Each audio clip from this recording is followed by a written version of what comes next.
Premièrement, quelles sont les conséquences d'un bouchon au niveau des artères?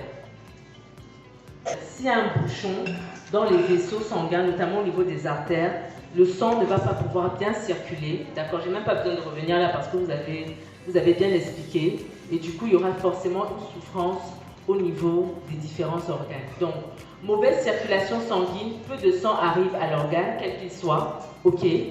Peu d'oxygène arrive et du coup, souffrance.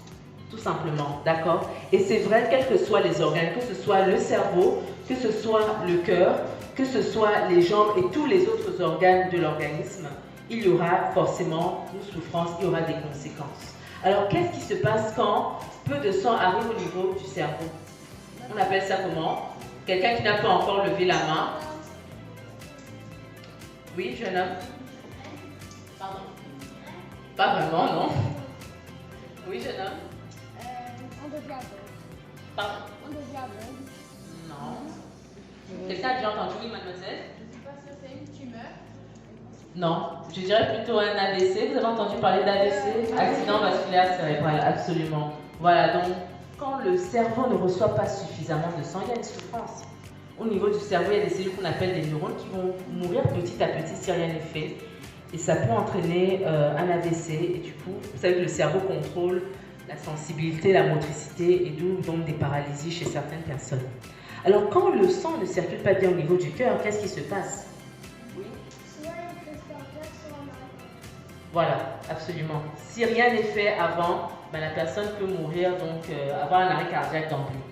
C'est ce que tu voulais dire? D'accord, très bien. Et si le sang n'arrive pas bien au niveau des jambes, c'est quelques exemples, bon, ce sont les exemples les plus fréquents dont on entend parler, donc c'est pour ça que j'en parle. Peut-être que vous ne connaissez pas. Quelqu'un a une idée? Oui? Au niveau des jambes, pas vraiment, non? Oui? Perte de l'usage de la jambe, c'est vrai, oui? Paralysie, à peu près, oui. Disons qu'en fait, si le sang n'arrive pas bien au niveau des jambes, ben, du coup, on peut avoir ce qu'on appelle des crampes, pas vraiment une paralysie. Mais ce qui est sûr, c'est qu'on ne marche pas normalement, il y a une impotence fonctionnelle qui est là. Et par la suite, en fait, du coup, la peau de la jambe n'étant pas bien vascularisée, on peut avoir une gangrène. Vous savez ce que c'est qu'une gangrène, non? C'est une mort des tissus, une mort de la... comme si la peau était en train de mourir, en fait.